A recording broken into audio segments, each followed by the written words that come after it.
Olá para você que assiste o Introvertendo aqui no YouTube. Meu nome é Thiago Abreu, sou jornalista, um dos apresentadores do podcast Introvertendo, que toda semana lança um episódio nas plataformas digitais para discutir autismo do ponto de vista do cotidiano, da vida adulta e etc.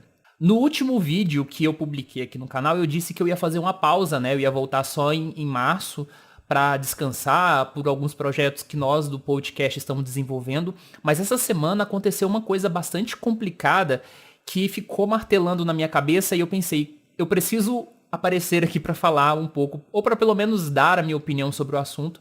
Não que isso realmente vai acrescentar algum ponto ou outro, mas eu acho que pelo menos o que eu vou falar aqui é algo que eu não vi ninguém dizer e eu acho que seja importante, né? Nem que seja para as pessoas discordarem. Vou explicar para vocês o que ocorreu, tá?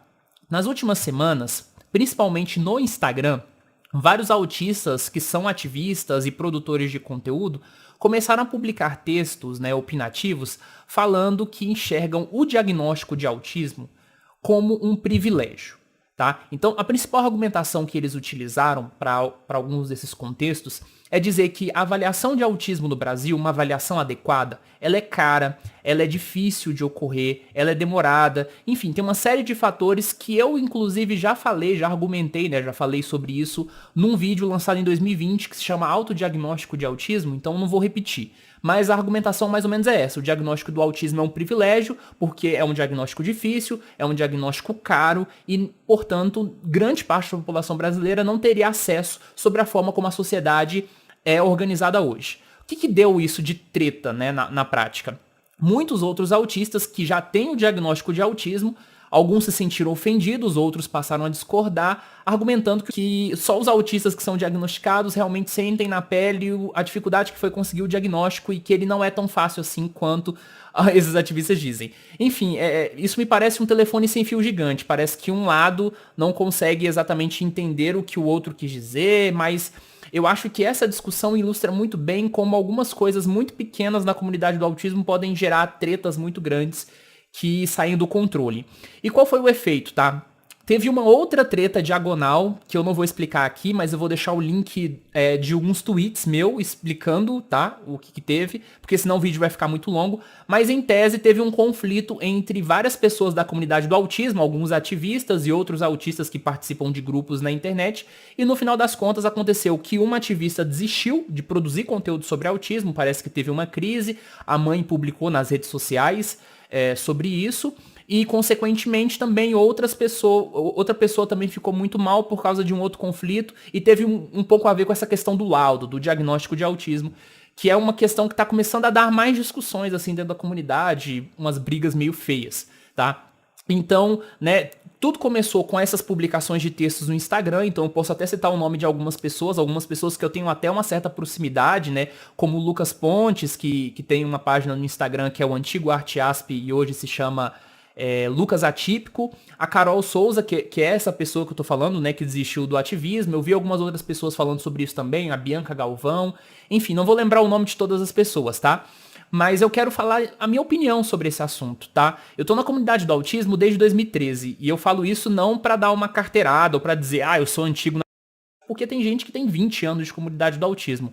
Mas eu falo que eu tô desde 2013 porque eu já vi certas discussões no autismo de tempos em tempos indo e voltando entre autistas. Uma coisa que eu costumo falar, né? Comunidade do autismo é todo mundo que tem interesse no autismo, comunidade autista é a parte da comunidade que é só formada por autistas. Então, dentro da comunidade autista, há conflitos assim que são muito complicados e sempre terminam com pessoas muito mal, pessoas tendo crises. A gente tem que considerar que o autismo é uma deficiência psicossocial, então quando a gente interage em grupos, esses conflitos, né, que são comuns em redes sociais, eles podem ter um efeito muito pior na gente.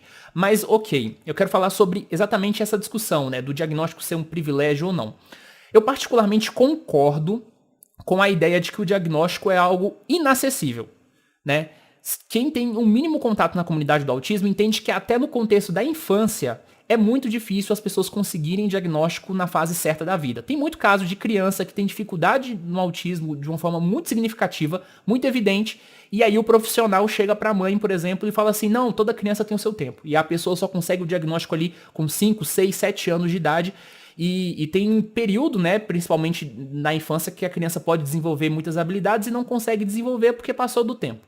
Na vida adulta também não é muito diferente, mas soma-se alguns fatores sociais que são muito importantes. Então a primeira coisa, a avaliação de autismo na vida adulta é um processo complicado, é um processo complexo, que envolve várias pessoas, é um processo caro por ser demorado, e ele é um processo que não é fácil de se alcançar no SUS. Então beleza, isso a gente concorda, eu concordo com alguns ativistas que usam a palavra privilégio para isso. No entanto, eu discordo que a palavra privilégio seja a palavra correta para isso. E eu vou dar 3 razões principalmente por isso, tá? Quando a gente fala em privilégio, a gente pensa geralmente em uma coisa que está muito fora da realidade de todo mundo. Beleza, né? Mas, por exemplo, um privilégio, ele tá sempre conectado também àquela ideia de que algo que não é tão importante assim para grande parte das pessoas também. Eu vou explicar de uma forma mais direta. Vamos supor, todo mundo, ou pelo menos todo mundo que não é considerado um grande dono de empresa, alguém com muita influência, pode se dar ao luxo de, por exemplo, não trabalhar e continuar ganhando dinheiro. Então essa coisa de você não trabalhar e continuar ganhando dinheiro, para mim é um privilégio. Isso é a nível de privilégio. Já o diagnóstico de autismo, ele é um direito. Então, assim, eu percebo que quando a gente fala sobre diagnóstico de autismo como privilégio, a gente descola a ideia de que o diagnóstico de autismo ou pelo menos deveria ser um direito da população. Por quê? Porque isso está previsto na Constituição em relação à saúde, né? Então, sim, se as pessoas não estão conseguindo ter avaliações adequadas, por exemplo, dentro do SUS, o problema o problema não é por causa que só uma minoria consegue o diagnóstico. O problema está na estrutura da nossa saúde. Então a gente descola um pouco do assunto mais importante, né? E consequentemente isso reforça que não é possível, que não é alcançável para todas as pessoas. O diagnóstico, uma avaliação adequada deveria, ou deve ou deveria ser alcançável para todas as pessoas. E o terceiro ponto que para mim ilustra toda essa treta que teve na comunidade do autismo até resultar pessoas em crise, é que essa discussão do diagnóstico de autismo como privilégio, ela cria uma situação de culpa para as pessoas.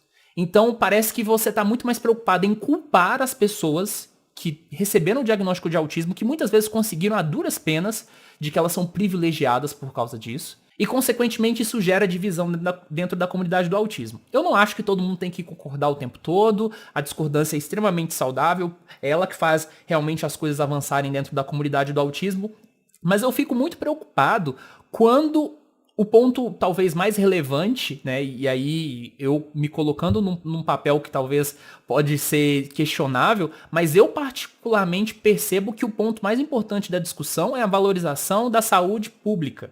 É principalmente a gente entender que o diagnóstico de autismo é algo que deveria estar presente para todos. Ou não necessariamente a questão do laudo que eu estou falando, mas simplesmente no sentido de você ter direito a um atendimento, a algum acompanhamento, para que as pessoas, né, conseguissem realmente lidar melhor com as suas questões de vida. Né? E aí eu não falo necessariamente de um diagnóstico, de um papel médico, mas eu falo principalmente ter isso. E eu vejo que isso é o básico, gente. O diagnóstico é o básico. Né? O diagnóstico não necessariamente ele é necessário para que você inicie uma intervenção e etc. Mas o diagnóstico primeiro é um relatório que vai explicar muitas coisas e com base nele que você vai começar a trabalhar em outras questões. Então eu não vejo sentido falar que isso é um privilégio, mas ao mesmo tempo eu reconheço de que o diagnóstico não é acessível. Então acho que talvez o que a gente tem dentro da comunidade do autismo é uma confusão semântica das palavras. Eu particularmente acho que isso é um desperdício de energia muito grande, isso desgasta as pessoas, isso angustia as pessoas, e a gente tem outro efeito dessa treta que eu não vou comentar nesse vídeo, que são os assédios. Eu já falei isso em outros lugares, mas dentro da comunidade do autismo, quem se propõe a falar sobre autismo, produzir conteúdo sobre autismo, não precisa ser ativista, lida com isso sempre. E eu acho que não deveria ser assim, né? Isso mostra, por um lado, também que nem todo mundo vai conseguir ser ativista, né? E a gente tem que reconhecer isso também. Mas, por outro lado, também eu acho que a comunidade do autismo poderia ser um lugar mais agradável.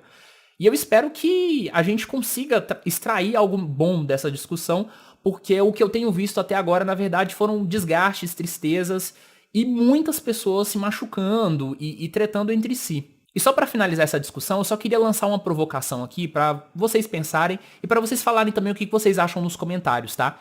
A Judith Singer, que é a pessoa que propôs a ideia de neurodiversidade lá na década de 90, né, socióloga, que descobriu a ideia, ela pensou a ideia de neurodiversidade porque a mãe dela era autista e a filha dela era autista, uma questão geracional.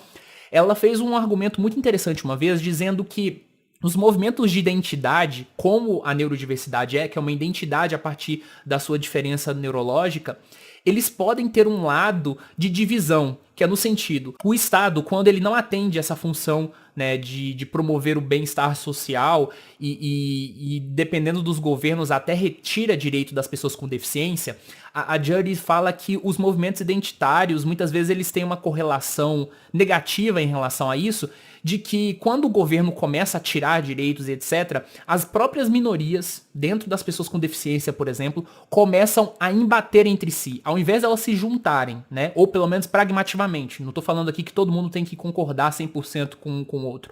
Mas ao invés de se unirem pragmativamente em alguns aspectos, eles começam a discutir e a quebrar dentro de si, um querendo meio que tirar do outro, sabe? Então, assim, a culpa de não ter direitos, de não ter acesso ao diagnóstico, é a culpa do outro autista que é diagnosticado, ou é culpa da mãe e do pai que tem aquela visão azul sobre o autismo, e a gente fica apontando o dedo culpado uns pros outros, e cadê a função do Estado em prover isso pra gente? Por que a gente tá brigando com os nossos por causa disso? Não, eu queria só lançar essa provocação, e é uma discussão muito séria, é uma discussão que um vídeo como esse aqui não vai conseguir cobrir profundamente. Isso aqui daria no mínimo 2, 3, 4 episódios do Introvertendo. Tô pensando, quem sabe a gente faz um episódio sobre isso no podcast ainda este ano, quando a gente retornar. Mas eu só queria deixar essa reflexão, beleza? Um abraço pra você e até o próximo dia que nós lançarmos algum vídeo aqui.